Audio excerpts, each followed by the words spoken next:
Hello and welcome to Two Words Wolves Pod. I'm Ryan Eichten and my guest today is Andrew Dukowitz from Zone Coverage. Andrew, how you doing? Good, man. Wolves back. Can we say it again? Sure, 4 in a row is reason to celebrate, even if some of the matchups were against lesser teams. But we'll talk about the insane Denver game, which is obviously one of their statement wins of the year so far. Yeah, I mean, you could preface it by saying like Denver was shorthanded, but also the Wolves were shorthanded. I mean, the fact they won that game despite 61 points from Jokic, that's a statement. Like, I don't think there's many teams that could survive a 61-point game from Jokic. Nope. Part of the reason he had 60 is it did go into double overtime, but yeah, I mean the Wolves are 14-3 since the start of March. Yeah. That's I think when they lost that Utah game without Ant, and it was clear that like people were gonna start to get back healthy, and and their schedule was obviously just like they had the easiest schedule in the Western Conference. They still do, by the way. Just insane how easy the March on schedule has been for the Wolves. But it was clear, like, here's the time. They have winnable games, and even despite losing, I would call 2 of the 3 losses kind of quasi unacceptable. The losing to the Pelicans and the shorthanded Pacers.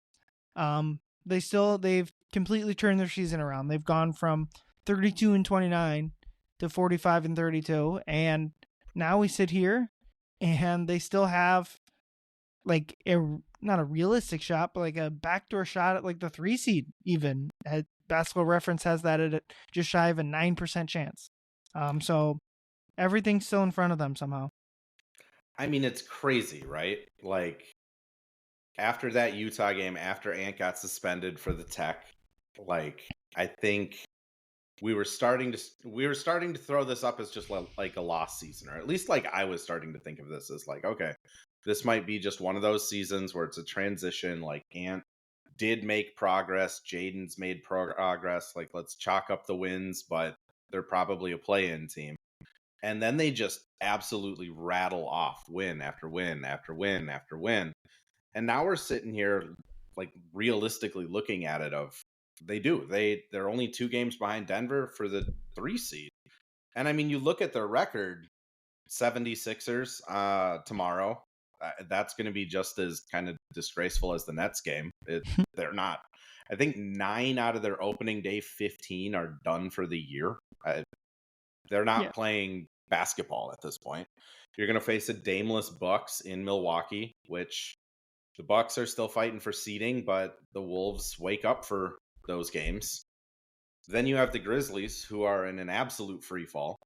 And then you come back home and play the Nets and the Jazz, 2 of the bottom feeders again, who most of their team is on the IR. So this Wolves team, not only do they have like a backdoor chance at the 3 seed, I mean, they have a pretty good chance of like still finishing with 50 wins if they win out, which is insane. For all that's happened this year, to be still talking about a potential 50-win team is quite literally insane. Yeah, and even like a normal outcome would probably be winning the 3 slop games you have against Philly, Brooklyn, and Utah, and splitting the Milwaukee and Memphis games, and that's 49 wins. And I would be pretty shocked if that didn't get them out of the play-in. And I think at this point, about a week ago, I was like 48 wins is the target. I'm kind of now, I think 48 wins because of all the weird tiebreakers will end up with them as the 7 seed, unfortunately.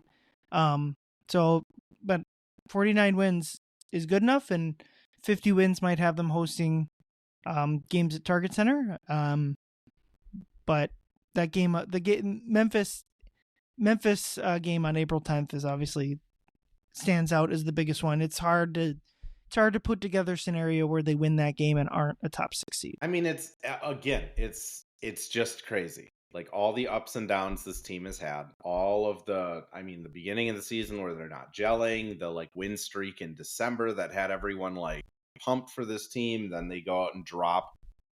I mean, even thinking back to like in December they had the like Western Conference win streak where they beat like Golden State, LA, and the Clippers twice, and we were so hyped that they were finally here, and then they fall off the map. They lost to the Wizards at home. Like there's just all of these games and times that you point to in this season where it was like legitimately, oh, this team doesn't get it. And then, like you're saying, they're 14-3 since March 1st. Julius looks like he is completely bought in. I mean, I haven't been like a huge Julius Randle like Knicks viewer, but like I know people that cover the Knicks. They were all saying like Julius has these stretches where like 3 or 4 games he gives you everything you want and he gets your hopes up, and then he'll have 3 or 4 games where it's just head scratching. I mean, we're looking at Julius now where it's probably about a third of the season, really, since the calendar rolled over into January, where he's been great. Dante is, I mean, quite literally fighting for the team. I mean, if you would have told me in December that Dante's getting in a crowd surfing fight for Naz Reid, I don't think I would have believed it. Jaden's been awesome. Everything's just kind of clicking at the right time, which when you're looking at teams going into the postseason, I mean, the Mavs did it last year. Everything just kind of fell into place in the last month of the season, and they ended up making the championship. I don't know if the Wolves are there yet, but I'm pretty confident that if they make the playoffs as a non-play-in team, meaning they don't play Oklahoma City, I think they could win a round. Yeah, I think they could win 2 rounds. It's so much with the NBA playoffs is matchups. The Wolves got a nice matchup last year in the second round against Denver, a team that they could potentially play again here in the playoffs. And then they faced a team in Dallas who is probably quote unquote worse than them or Denver in a vacuum or whatever. But Dallas clearly had their matchup, and combined with Minnesota being tired from the last series or whatever, the Wolves lost.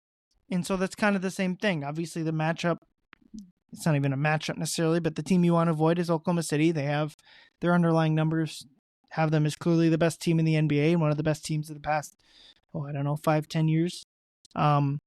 They're kind of like what the Wolves want to be. They are 4 points or 3.3 net rating points in defense ahead of the next team, which is something the Wolves did last year, but the Wolves were 17th in offense while Oklahoma City is 3rd.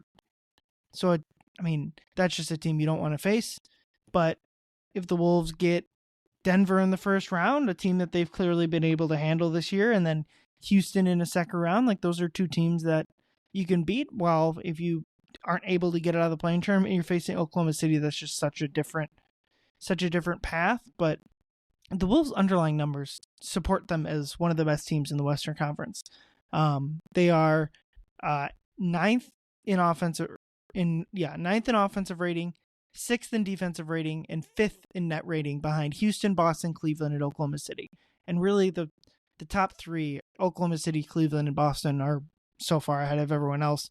Houston has kind of separated themselves from in the next group, but also Houston is certainly unproven, and doesn't have, and this is maybe it's just a cliche that I overrate, but they don't have like a 1A superstar that you are extremely confident is going to win in the playoffs. That's one thing. While Oklahoma City is unproven, Oklahoma City 1,000,000,000% has that 1A superstar guy.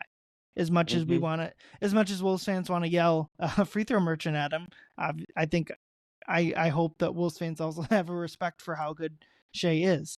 But ultimately, like, Houston is not a team, especially like if a second round scenario, is not a team like I would be scared of for the Wolves. Even there's a good chance Houston doesn't make the second round. Maybe I'm underselling how good they've been this year, but like you need that's the other thing along with the Wolves being 5th in net rating is when you have the best player in a playoff series, it's very hard to overcome that. And you saw with the Wolves facing Denver, where they did not have the best player in the series, how difficult it was for the Wolves to win that series. They had to have everything to go right. They needed to have the advantage in the second, third, fourth, fifth players. And ultimately, they did win the series, but it might have costed them if Jokic wasn't the best player of this generation and was just a normal all-NBA caliber player. The Wolves win that series in 5 or 6, and maybe that's enough to Probably not, but maybe that's enough to change the outcome of the West Final. So it's so much about matchups, but ultimately the Wolves, their underlying numbers support them as one of the best teams in the Western Conference, and having Anthony Edwards versus like I would pick Ant over a lot of these players that they face. Ultimately, like the Warriors have Steph, obviously the Lakers have two of those type of players. Memphis is a team that like Ja hasn't had as good of a season as he's had in the past. We mentioned Houston. Yeah, it's just everything is there for them, but ultimately they gotta get into the playoffs first, which they have not clinched yet. I completely agree with you. Like looking around the Western Conference, like honestly, like Houston, I think is going to be like an interesting test case for like the second apron stuff, because Houston has a bunch of really, really good players, no star, but it's like, does the collection of talent beat like the top end talent? And my biggest fear with Houston is Dylan Brooks. And that's from Houston's perspective. If I'm Houston, I'm terrified of having Dylan Brooks on my team, because he probably is going to take those last second shots. I mean, Dylan Brooks does that stuff. If he gets the ball and someone swings it to him and he's kind of open, he's probably shooting the kind of open shot instead of swinging it again. I mean, if there's one thing about them that like they do have those guys. I mean, Steven Adams, Dylan Brooks, Fred VanVleet, they have guys that have been in the playoffs before, but we've seen it so many times in the playoffs where if you just have the top end star in a game 7 closeout, you have a much better chance than if you're relying on like Thompson to drive into the paint or Jalen Green to try and get you 30. Honestly, the rest of the West, though, Denver, the Wolves have won 6 straight against them, and they don't seem to have an answer for Ant. I mean, when Ant finally started driving and attacking and getting motivated, I mean, they were trying Aaron Gordon on him, didn't work. Christian Brown, I mean, bless him, didn't have a chance. Peyton Watson held up okay, but like it's just tough to see Denver and where their path is, because at full strength, they're such a bad defensive team that I just don't know where they go. To your other point about the Wolves being like a playoff team based off of their ratings, I mean, the other thing they have that's crazy is they have so many different lineups and ways they can play that they can throw against you. If they want to go super big with Point Ant, Jaden, Nas, Rudy, and Randall, they could realistically throw out 4, 6, 10 guys. They can also play ridiculously small with Randall at the 5. They can play zone. They can play drop. They can blitz off of pick and rolls. They can double. They can put Jaden McDaniels on a 6'1" point guard and just smother him. You sub Jaden out, you have Nikhil and Clark that you can put in. You don't lose hardly anything defensively. On offense, they can spread, they can attack, they can run pick and rolls. They have the Mike Rudy pick and roll lob game. They have Jaden that can score in that weird mid-range thing. This team has so many different ways to beat you that it didn't feel like they had that last year. Last year, it felt like there was a pretty clear path of, well, Cat needs to get 25, Ant needs to get 20 to 30, and we just got to hope someone else is making shots. And on defense, they didn't really have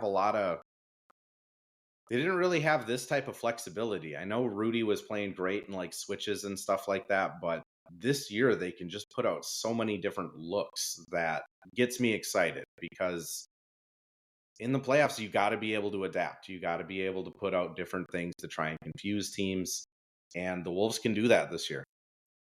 Yeah, I think last year was they were winning by brute force, kind of. Like, They had the best defense in the NBA, the best defense probably of the past 5 years of the NBA-ish, if you compare it to, like, league average. The Thunder have this year have blown that out of the water. But it was just kind of brute force it. When it came to the playoffs, they just got enough scoring basically from Ant to win. I mean, Phoenix is a mess, but like even against Denver, they were just hounding them defensively, and that was enough. And they basically needed in that series one good Cat game to offensively. Cat was phenomenal defensively the whole series, but like they just needed one good offensive Cat game, which was that game 7, and it really was just a good half while everyone else was playing poorly to get them through that series. And like you said, they just have so much more options now. Their defense is not as smothering. The hope is that as the playoffs kind of ramp up, because so much of their issues this year have been self-inflicted, that Yeah. and it's likely going to cost them the home court in the first round. But they just the playoff they're not going to have letdown games in the playoffs, so that is the biggest thing. And just kind of we can dig into the Denver matchup a little bit more, because I haven't done a pod since Tuesday night when the Wolves beat the Denver Nuggets in double overtime. One of the craziest games I've ever seen. I was just kind of thinking, what are the craziest games? Because I was thinking this after the Pistons brawl game. Well, what are the craziest games in a recent Wolves memory? And the first one I think with that sticks out is the last game of the season 2 years ago, the Rudy Jaden punch games, where Jaden punches Kyle Anderson, Jaden punches a wall. They win the game, but they lose two of their Jaden for the rest of the season, and Rudy gets suspended by the team for the Lakers playing game. I think this Denver game might be number 2. What do you think? I think it's for sure number 2. Oddly, the game that came to my mind wasn't the punch one, because like that was just a debacle. It's the other Denver game where it was game 82. Taj Gibson locks up Nikola Jokic in the corner, and they make the playoffs for the first time with Jimmy Butler. And that's now, 8 years ago? But there hasn't been a lot of just crazy Wolves games. I mean, the other one that comes to mind, I think it was against... And this is regular Memphis? season. This is Right. regular season, by the way. Yeah. Was it Memphis where Cat caught like almost a mid-court inbound pass and just like launched a 3 and drilled it to force like overtime, and then I think I they believe won in they overtime. lost. They lost in overtime. That one was, but it's not as memorable because obviously we can't remember it.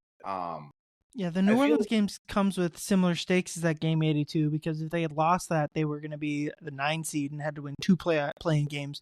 Where, like, I'm not sure they make the playoffs if they lose that game. Maybe they do, but they would have had to. They basically would have gotten a home game against OKC, which they proved that they could win that game, and then they would have had to go to likely New Orleans, and that would have been a complete toss-up. So, yeah, that was like similar to your game 82, but like the game 82 was like just a normal overtime basketball game. Yep. There wasn't, no one was punching each other. Although it did break the what was it, a 14-15 year playoff drought. So that's a good call out too, is that the the Taj Gibson game, if you will. This one to me though was just so, I mean, it had just so many twists and turns. I mean, the Denver starts out hot. Minnesota looks like, oh gosh, here we are again. They're not ready to play. They're down 16 after 6 minutes. Nikhil and Josh Minot come in, and I mean, Josh Minot has a 4-minute stretch that I don't think he's ever played that well in his life. Nikhil is phenomenal, just injecting energy. They crawl back into it by halftime. Ant starts to kind of figure it out around the third, and then he just goes supernova in the fourth. Overtime, I mean, the guy that saved him in the game the entire time in the first overtime bricks a couple shots in the first overtime, and then he makes a game-saving 3 and 2 free throws to win it. I mean, Nikhil was, I mean, he might have just officially gotten that contract re-signing this offseason if the Wolves decide to. And then, I mean, it's just, again, Ant.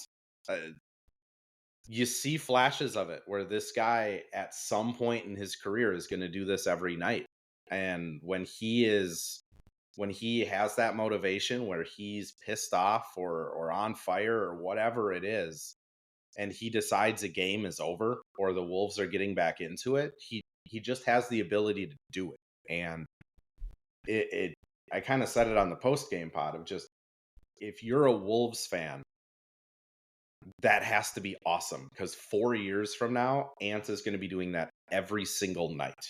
And when you're seeing flashes of it this early, where he can just go toe to toe with a 3-time, maybe 4-time MVP and crawl back what they were down 8, and Ant just kind of single-handedly got them back into the game and forced overtime. The other thing that like that game, it's the first time I started thinking this way, but that game, I mean, the end of the game play calling by Finch to just Ant, Julius, it's getting kind of concerning. They Yeah. won that game, but that was the first game where I was like, man, because all season I'll preface it by saying this, and I know that was like a scattered thought, but it'll make sense. Like all season I've been thinking, okay, Chris Finch is putting the ball in Ant's hand as the primary decision maker because he wants Ant to get reps as the primary decision maker. Chris Finch in the huddle draws up the best play that anyone's ever seen on a grease board ever. Ant's young, he goes rogue, hucks a three. Crunch time offense sucks because Ant's young and not following the plays. The game against Denver was the first time where I was like, why aren't we just running this through Mike Conley to make a decision? This is an absolutely crucial game. We're now in end of the game and overtime and double overtime. And Finch is still kind of going through Ant and Randall. And they just aren't great crunch players. And it's the first time I've been like, uh-oh, like this might be an actual thing in the playoffs where we are losing a couple games because crunch time offense, Finch is just going through Ant. Whereas all season I thought it was more he's going through Ant to get him reps than like a tactical error. Yeah, one thing that was good to see was that in quote unquote clutch time overall, they played either fine or well. Like the last 5 minutes till like the last 2 minutes of the game, that stretch, they played well. So that's a good sign because they haven't done well in that space all year. And I think that'll carry over to the playoffs fine. But what you talk about is very worrying is like just the last shot of the game or the last minute of the game. They're just not getting good shots. And it's hard to pinpoint why at least in the Denver game, in the sense of Ant did get off the ball, which is something that obviously needs to happen when they bring two to the ball. And then they got not great looks out of there after that. And so I agree with you, like maybe running something else, but it does feel like that is kind of, if you're looking for like red flags for how is this Wolves season going to end? It does feel like that's a big one. And it more or less ended that way last year. Like you think about the Luka shot in game 2. If the Wolves get a bucket on the other end instead of a really terrible turnover, they're up 4 instead of 2. And Dallas probably isn't running that same play or whatever. The Wolves likely win that game. And to a certain extent, game 1 was very close too. Another late bucket could have won that game. It is worrying, and I don't know. Ultimately, I think they're going to keep it in Ant's hands. They're not going to run. I just don't have confidence in, because they don't run a ton of like very heavily structured plays, and not as much as other teams do. I worry about just like giving it to Mike and it just kind of devolving into that same thing. And so instead of Julius getting a grenade with 6 in the shot clock, it's going to be with 2. So that, I think you just got to lean into Ant. And ultimately maybe, because one thing they did well all game, both games, the Denver game and the Brooklyn game, was find Rudy on the short roll. Yep. And I know people are going to see that and be like, so your answer to clutch time is more Rudy Gobert. I get that. But Rudy has been great on the short roll the entire season. His entire career. And I know like a lot of plays look bad when he tries to make a layup over and just bricks it. And I've never seen someone so often shoot a layup that hits the backboard but not the rim. It's crazy. But like they just need to lean into that more, because that's how you get teams to stop doubling you and stop just. And some teams are just going to keep doing it because they don't have another defensive option. Denver stands out as there. Oklahoma City, you probably can't get them to stop playing like that because they have people like Dort that probably have a better chance and have shown to be able to guard Ant one-on-one. But how can the Wolves do better in those scenarios? In like the last second of the game, I don't really know. Maybe starting the play sooner, so that when it gets swung to Julius, because like the shot Julius had, you just said, well, go to the rim. I don't think he really had enough time to go to the rim, because if he does and someone makes a simple rotation, there's no time to kick out for a 3. and also you're you're down one, like, Mm-hmm. or the game was tied. I, You don't need 3 points. You don't even need 2 points. You just need one. So you're kind of trying to hunt for a two. It's like one of those times where a mid-range shot is a good shot because you're just you don't care about points per shot. You're looking at field goal percentage mm-hmm. as the metric you want. Yeah, it's concerning. I mean, they had basically 3 chances to win the game. They went more or less 0 for 3 until, I mean, one of the most insane endings. I don't know if you've watched the DNVR Yeah. has live Yep. coverage. Those have become kind of a treat for Wolves fans. They didn't realize that Westbrook had fouled on that last play. They thought they won. I thought I forget his name. I should know it, but he goes, he Torrey Craig'd it. He immediately I know. and Jace picked this up on Twitter too. So in the bubble, this is Game 7, Utah versus Denver. Mm-hmm. Very similar situation where Denver has a fast break. They're up one with the shot clock off on the ball. Torrey Craig is a nugget at this point. Bricks a layup, and Utah's coming down. This is Game 7. I know it's the bubbles and Mickey Mouse. People want to call it a Mickey Mouse, whatever. But this is Game 7 of a playoff series, and Mike Conley gets a shot up in the air to win a playoff series, and it comes up short. And Denver wins. And this is an incredibly similar situation where Westbrook plays the Torrey Craig role, bricks a layup, and he had a similar play against San Antonio the next night too, unfortunately. And the Wolves kind of get a 3 in the air that doesn't go, but Russell Westbrook compounds his errors and fouls Nikhil. Everyone thanks Zaza Pachulia. Yeah, I mean, it was those fouls were not called as often before Kawhi blew out his knee. Thanks Zaza in that Golden State Spurs series, but like Westbrook is just he's been good this year. He's been fine, but like only Westbrook would miss a layup and then get a foul. But Westbrook is also probably just as likely to like make the layup and then get a block. And it's just kind of, it is what it is. I mean, we'll take the win. Rob Perez on Twitter always puts it out. He's like, live by Westbrook, die by Westbrook. And that's what the Nuggets are, unfortunately, with their, I mean, especially obviously when Porter Jr. and Jamal Murray are out. But like, that's what they signed up for. When I would probably argue that they shouldn't or didn't need to sign up for that at the beginning of the season. And like you said, Westbrook has been as good as could have been expected, and it's honestly been a nice like kind of career resurgence after like the Lakers debacle and some other stops in his career. It's been good to see because he's a Hall of Famer. Like he's one of the best players of maybe I guess last generation technically. Like it's been good to kind of see him resurrect a career because a lot of stars don't have like this kind of second state of the career where they're a role player or in Westbrook's case a bench player.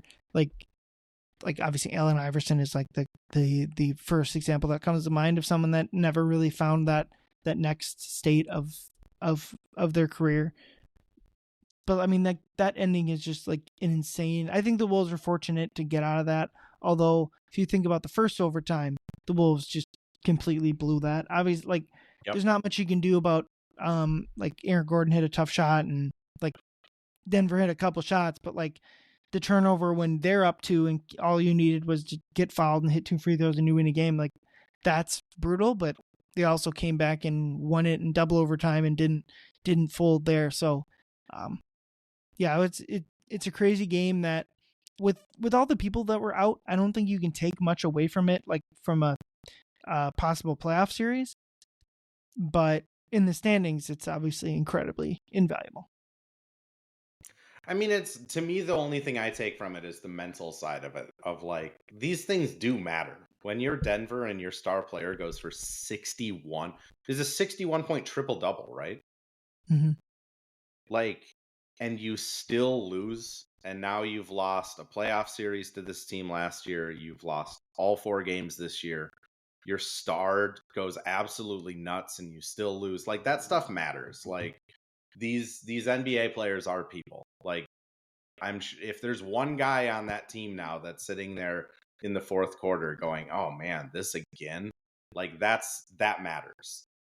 I mean, the other thing I guess I would take from it matchup wise is just, again, like the Wolves probably don't have a real good answer for Jokic. Like if No one Jokic is does. going to score, I realize there was a lot of stuff about like, oh man, if we had Naz Reid guarding him, Naz Reid does such a good job. It's like, Would yeah, but helped. Jokic is just gonna score.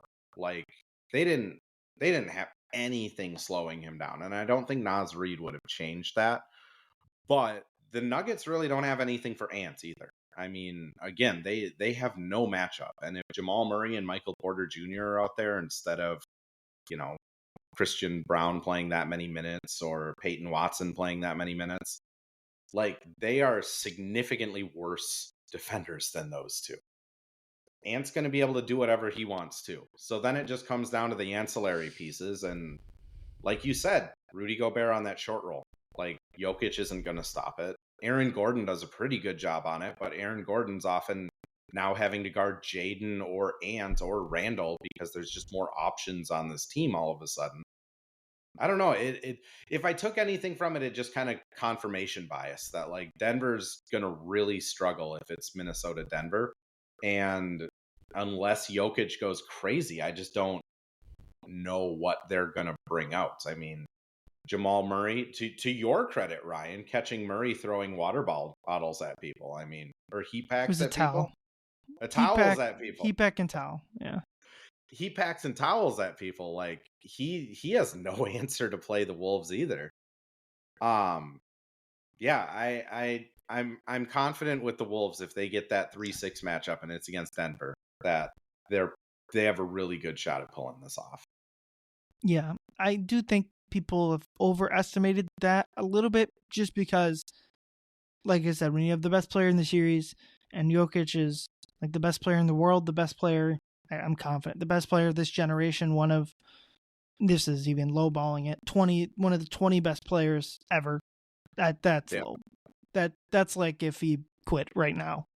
Like he's going to finish, this is the 5th straight season he's finished top 5 in the MVP. He might win I think this would be his, let me check that. Let me make sure I have that. I think this would be his 4th in all 5 seasons he's finished in top 2.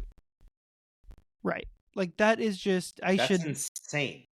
Yeah, no, this is 5th straight season finishing top 2 in MVP. It'll be his 5th straight, not 5th straight. Yeah, he didn't get first team All NBA because of positions. That's hilarious. Because of Joel. Honestly, you could argue that the two. It seems like Shea's going to win. I haven't checked it lately, but like, you can make the case if he doesn't win this year. The two that he didn't win are because of voter fatigue. Like he could. Mm-hmm. There's a world where he's a 5 straight most valuable players. That's incredibly unheard of. Like, if I don't think I'm going to get any pushback saying he's a top 20 player all time, because that's just where he like if you're creating your list, like the next players at like his position he's chasing down are like Hakeem, Shaq, and there's one more I'm forgetting. Like that level of player. Bill Russell, like it's all timers. It's that I didn't include Bill Russell just because like it's so impossible to compare. Like Bill Russell won 11 titles and there was like 12 teams. Like it's so impossible. Like because if you're going by rings, Bill Russell's way ahead of that level of player, and if you're just going by like your eyeballs, then Bill Russell is. So. But to your point though, like he is officially in the Shaq, Tim Duncan, Hakeem Olajuwon. Like he is in that conversation, which is again he has probably 6 more years of really, really good basketball. Like he could win 3 more MVPs. I would take. I mean, I think he will win another ring before it's all said and done. Like he could retire as like a 6-time MVP with 2 championships, and then a career average of a triple-double. Like, so that's the reason he has the potential to go down as like top 5, where it's like Jordan, LeBron, Kobe, Jokic. Right. So that's the reason that I like push back a little bit on the like we want to play Denver thing. It's like I don't really want to play that level of player. Now, I'm not sure the Wolves can avoid it at this point because the other option of fighting up to like the 5 seed is you get the Lakers. Well, the Lakers have Yep. two of them mother bleepers. They got obviously the first or second greatest player ever, and they got Luka, who I don't even want to even try to pick a number. Like, they got two of them. He's too young. We can't pick numbers yet. Yeah. The Lakers, and this is a shameless plug. We had Craig Kilborn on the pod I host or co-host yesterday, and Craig kind of said it best. The Lakers are terrifying. Like, one, Luka and LeBron, but also like, look at how many fouls they draw a game. Like, LeBron gets to the free throw line regularly. Luka draws a ton of fouls. Austin Reeves is top 10 in the NBA in fouls. Like, that one is annoying. It's the other annoying. two guys. The other two guys. I'm not going to say you. Everyone else make their assumptions on why it's annoying, but the other two guys obviously, like, Jokic had 24 free throws, and that game, and I didn't hear one person complain about the refs. It's like, nope. And so if LeBron and Luka are drawing free throws, to a certain extent, people aren't going to be, maybe Luka a little bit, but like Luka a little bit. People get a little grumpy. The Austin Reeves free throws are not fun to watch. Let's say that. But that team is terrifying. Like, every second of those 48 minutes, you're going to have either LeBron, Luka, or both on the court.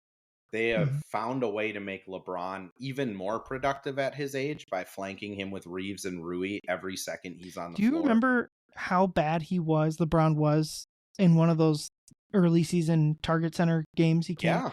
Yeah. It was like, he's not going to score double-digit points. See, that's in danger here. Which he's had, I don't know what it stands at now. He's had the NBA record for longest double-digit scoring game. He was so incredibly bad. I remember I sat in a pregame presser with listening to Redick, and he was just like unbelievably weird and frustrated with the media. I was like, coming off of like a Finch presser where he's just always incredibly nice. You can ask him some crappy question and he'll answer it to the best he can. Yep. And I thought the Laker media, they asked a Bronny question, which I kind of get why he'd have frustrated. But I thought other guys were asking just fine questions, and he was being like weird with that. Like, they just had bad vibes.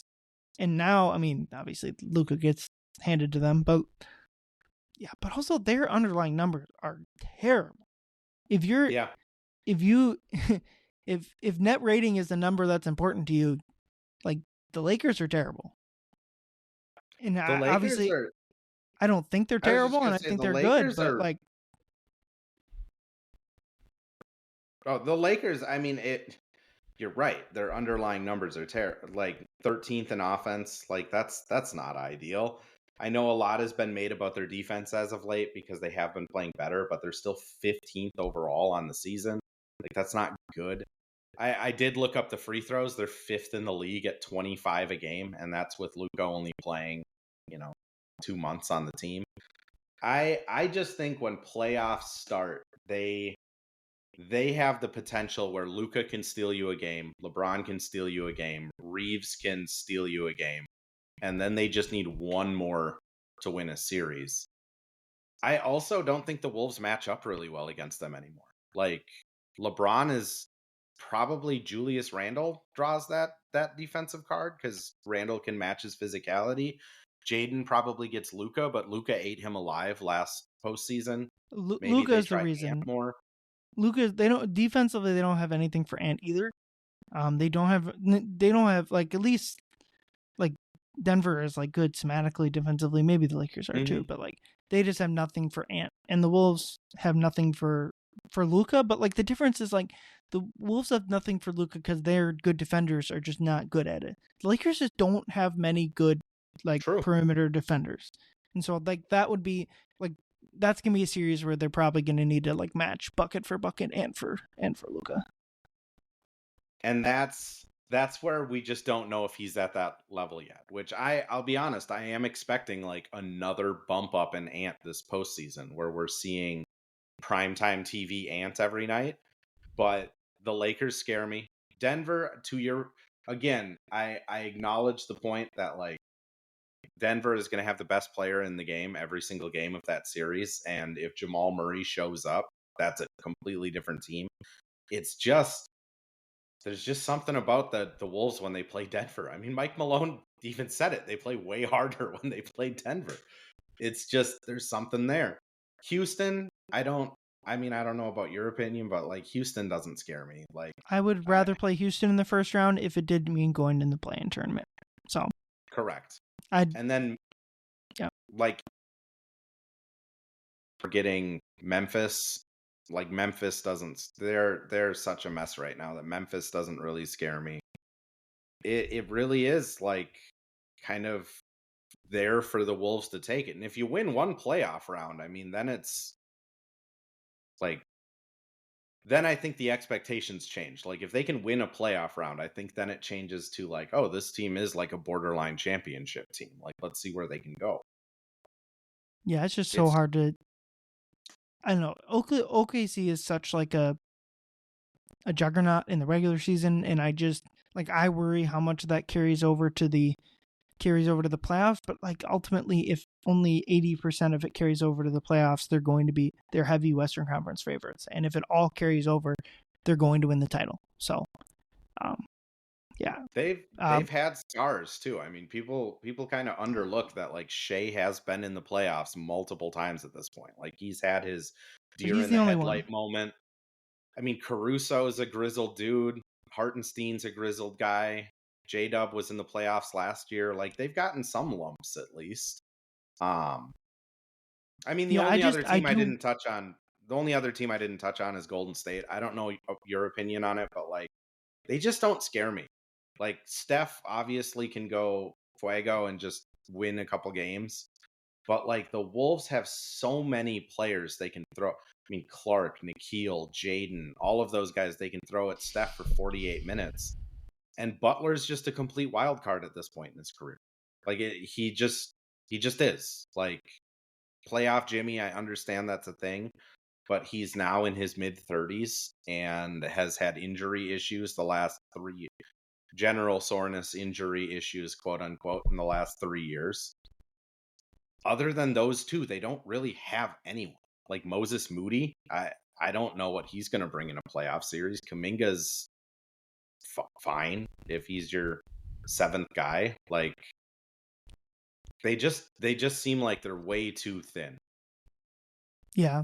The Warriors are just I haven't even thought about that just because like the chances of them drawing them in a playoff series in the first round are kind of nil, but I tend to agree with you. They're another team that their underlying numbers, their net rating numbers don't shine as well. Maybe that's because of the first part of the season, but yeah, it's kind of like the mental battle with Draymond and Rudy would be the biggest thing, and I kind of think Rudy has his head screwed on straighter than Draymond's at this point, so I would tend to not, especially considering like the most likely scenarios that's a second round series. Like that's not a second round opponent that I would have a problem with the Wolves drawing.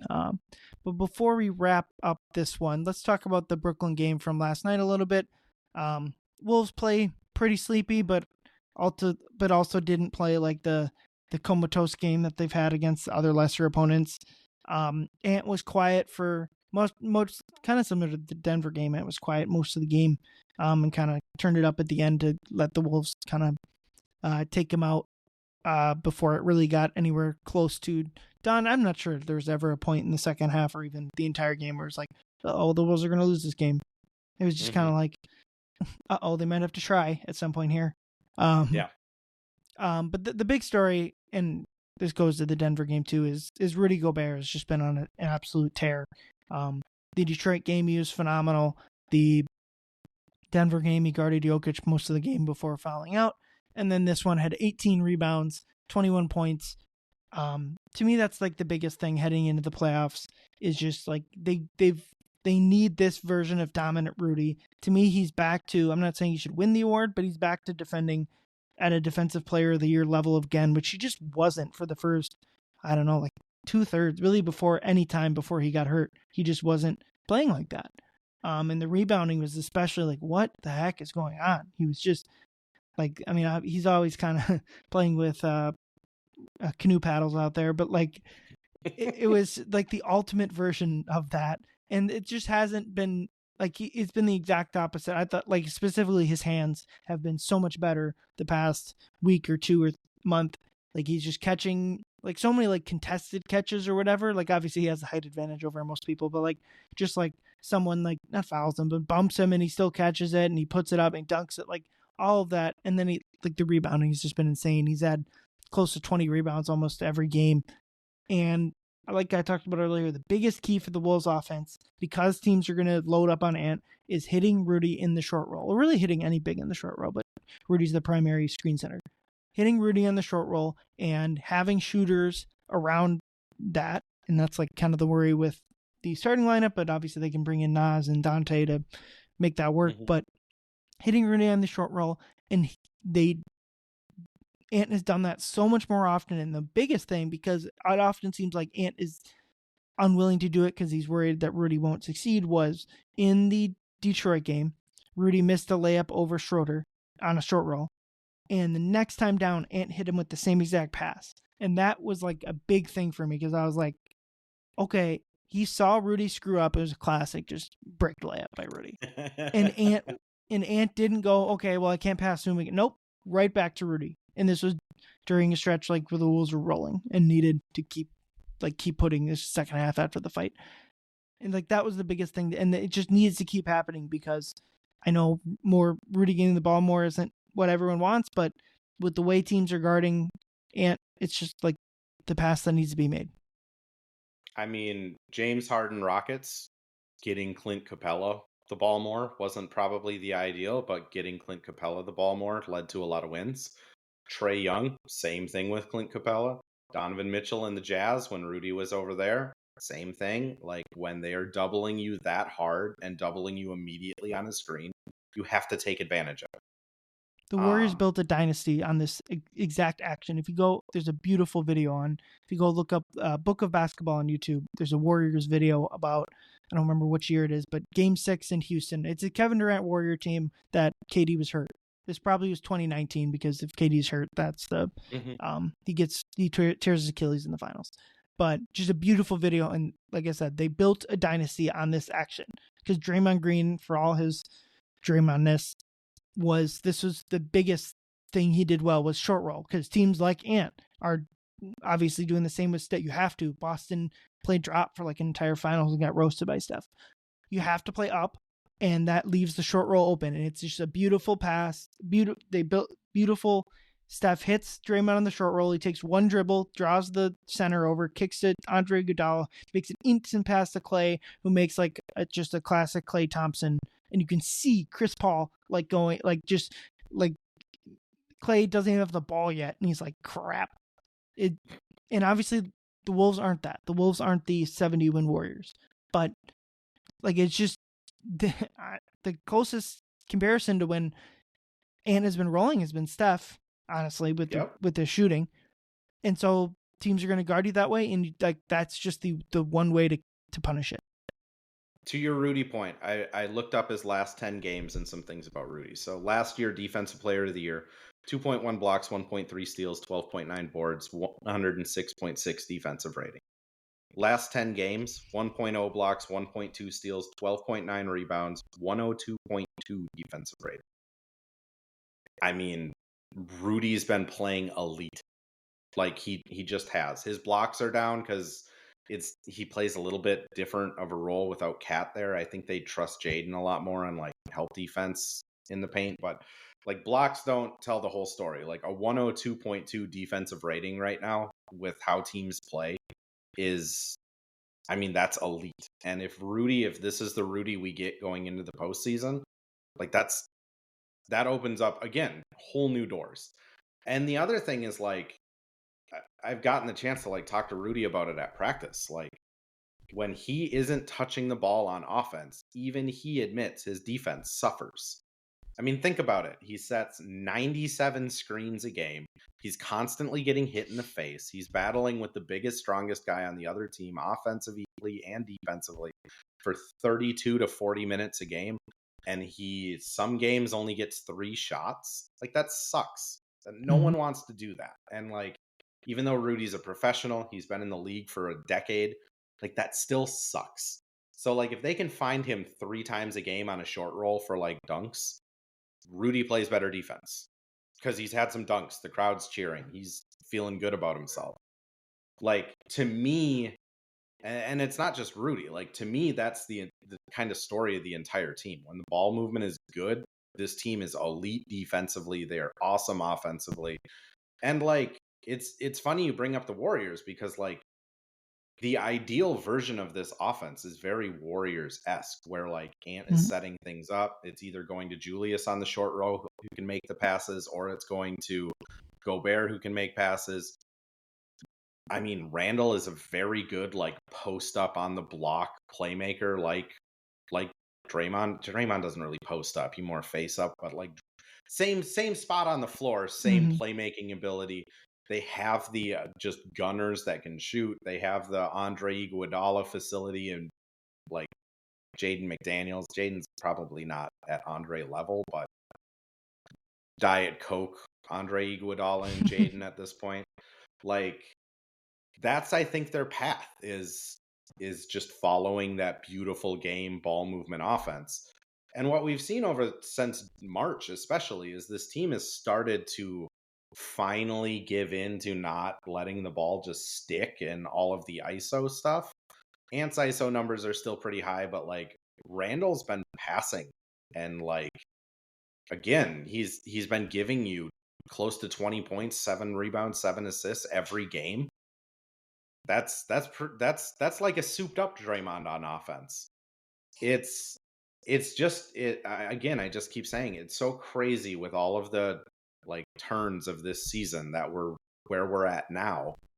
And to your Rudy point, like again, we're going into the postseason where Rudy might be the most impactful player on this team. If he's able to do the stuff he's been doing offensively, it kind of makes up for the couple times a game he's going to get cooked in the mid-range or the bricked layup that he's going to have.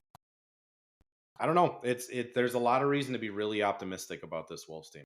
Last thing on the Nets game is like if I realize we're 52 minutes into a pod here, but like NBA has to figure out tanking.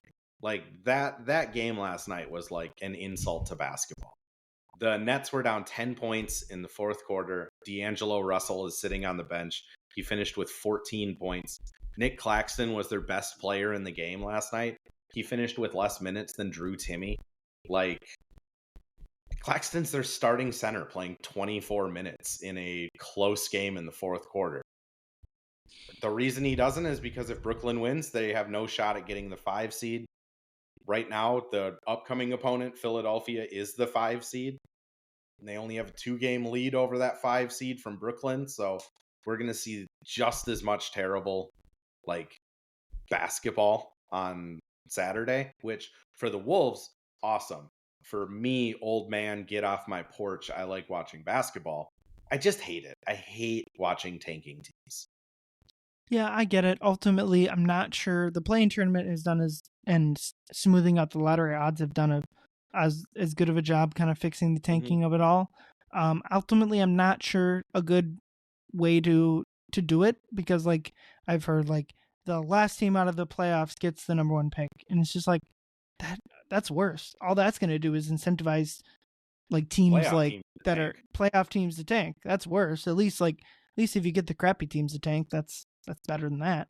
But ultimately, it's not great. It's something that they need to try to fix. I personally don't see it as a giant thing just because it's just like the Nets were trying for a good portion of the year. And like Philly's an example of Philly didn't want to lose.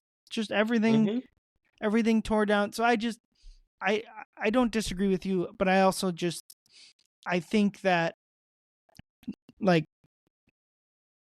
while it's not great, there is so many like fun games each and every night that have like gigantic stakes. Lakers Warriors last night was huge. The Warriors play the Nuggets tonight. That's gigantic. Like that's like whoever wins Warriors Nuggets is almost clinched into the playoffs. Like it's going to be hard for either team to fall out after that.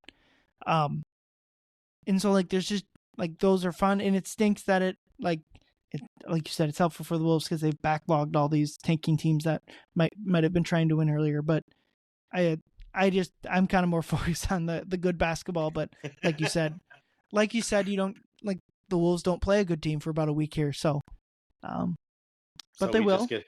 We just get to watch Philadelphia, and it'll be Yep. fine.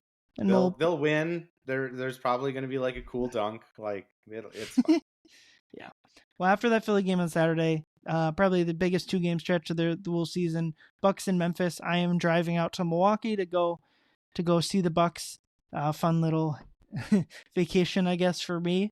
But then they close the season with 2 more of your, I'll call them your Brooklyn Nets and your Utah Jazz. Fair. Which should be 3 easy wins on the schedule and 2 toss-up games. I would just kind of thinking about it, the Wolves' most likely seed is the 6th. If you're looking at playoff probabilities, I use Basketball Reference. They have a better shot at 5 than they do at 7, which is interesting. 9% shot at 3. But most likely seed is 5 or 6.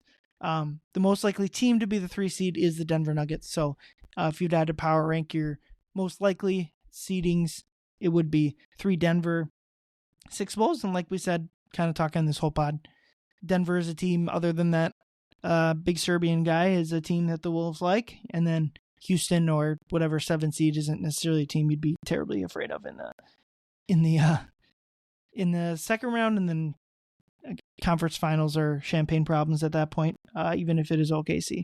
But yeah, before we go, Andrew, you got anything to plug? I know you had a fun, you already mentioned it, a fun guest on your pod with Daily Wolves.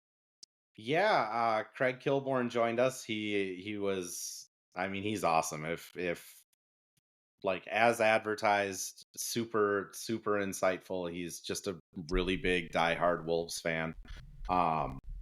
If he ever comes on again, I think we're gonna just avoid basketball and talk like Daily Show and like what he does with his life, because he's just interesting. But other than that, yeah,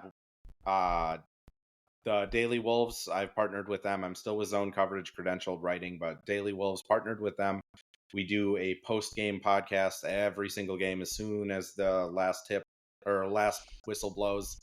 And we just try to have fun. We've been trying to get more fan engagement. We've worked out a way to get fans on the show, a la like Vikings Vent Line and stuff like that. And just trying to bring something different to the market, just to have a little more fun. Other than that, still have articles coming out every, Tuesday, Saturday. So you can always find those on Zone. Awesome. Well, I appreciate you coming on, and we'll potentially talk to you in the playoffs, or unfortunately, maybe the season will just end unceremoniously in a couple weeks. Obviously, we don't hope that happens, but I guess you never know. You never know. Yep. Well, thank you everyone for listening. We'll see you next week. Go Wolves. Hey you!